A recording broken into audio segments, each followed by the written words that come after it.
नमस्कार, मैं डॉक्टर अमिता जैन, सहायक आचार्य, शिक्षा विभाग, जैन विश्व भारती संस्थान, लाडनू। आज का हमारा टॉपिक है समावेशी शिक्षा के सिद्धांत। समावेशी शिक्षा के अनेक सिद्धांत हैं, उनमें से कुछ सिद्धांतों पर ही आज हम चर्चा करेंगे। सबसे पहला सिद्धांत है व्यक्तिगत रूप से भिन्नता। व्यक्तिगत रूप से प्रत्येक व्यक्तियों में भिन्नता पाई जाती है। यह भिन्नता रंग रूप तथा व्यक्तित्व आदि में पाई जाती है। विशिष्ट बालकों को उनके व्यक्तित्व आदि के अनुसार ही शिक्षित किया जाता है। जैसे प्रतिभावान छात्रों को अधिक विस्तार पूर्वक पढ़ाया जाता है तथा मंद बुद्धि एवं अधिगम बालकों को प्रत्येक कार्य को धीरे धीरे सिखाया जाता है या धीरे धीरे समझाया जाता है। और कुछ बालक ऐसे होते हैं जिनको पढ़ने में बिल्कुल भी रुचि नहीं होती है, वो रुचि पूर्वक पढ़ाई नहीं कर पाते हैं। ऐसे बालकों को जागृत करना ही समावेशी शिक्षा का मुख्य सिद्धांत होता है। अतः व्यक्तिगत भिन्नताओं के अनुसार ही छात्रों को समावेशी शिक्षा प्रदान की जानी चाहिए। और दूसरा सिद्धांत है हमारा माता पिता का सहयोग प्रदान करना।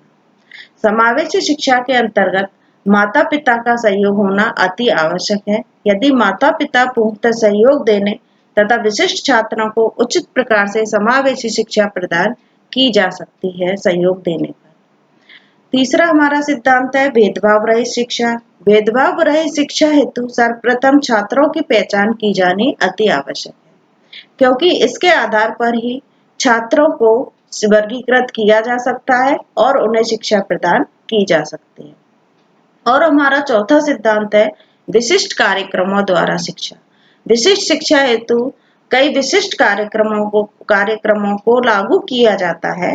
शारीरिक रूप से बाधित छात्रों की शिक्षा हेतु उनके माता पिता को विद्यालय का पूर्ण सर्वे करने का पूर्ण अधिकार होता है। यदि माता पिता शिक्षण संस्था की कार्य प्रणाली से संतुष्ट नहीं होते हैं तो वह इच्छानुसार या अपनी इच्छा के अनुसार बालकों को अन्य शिक्षण संस्थाओं में प्रवेश के लिए भेज सकते हैं। अतः विशिष्ट बालकों को विशिष्ट कार्यक्रमों के द्वारा ही उचित शिक्षा प्रदान की जा सकती है। और हमारा लास्ट सिद्धांत है वातावरण नियंत्रण पूर्ण होना। जहां तक उचित हो प्रत्येक शारीरिक बाधित बालकों को निःशुल्क उपयुक्त शिक्षा मिलनी चाहिए।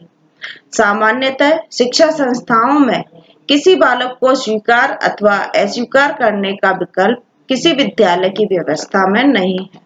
अतः इन पिछड़े बालकों हेतु विशिष्ट शिक्षा का प्रबंध किया जाना अति आवश्यक होता है तथा विशिष्ट कक्षाएं अवश्य दी जानी चाहिए।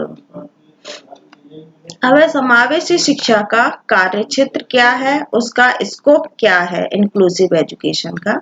समावेशी शिक्षा शारीरिक रूप से बाधित बालकों को निम्न प्रकार की शिक्षण सुविधाएं उपलब्ध कराती है। जैसे हस्ती बाधित बालकों को, श्रवण बाधित बालकों को, दृष्टि बाधित अथवा एक आंख वाले बालकों को, मानसिक मंदित वाले बालक और विशिष्ट प्रकार से अपंग बालक जैसे श्रवण बाधित, दृष्टि बाधित, अस्थि बाधित आदि, और अधिगम असमर्थी बालक। और उन छात्रों को जिन्होंने ब्रेल लिपि में पढ़ते हैं, वो छात्र जो अंधे होते हैं वो ब्रेल लिपि में पढ़ने की व्यवस्था उनकी होती है, उन्हें विशेष प्रशिक्षण दिया जाता है।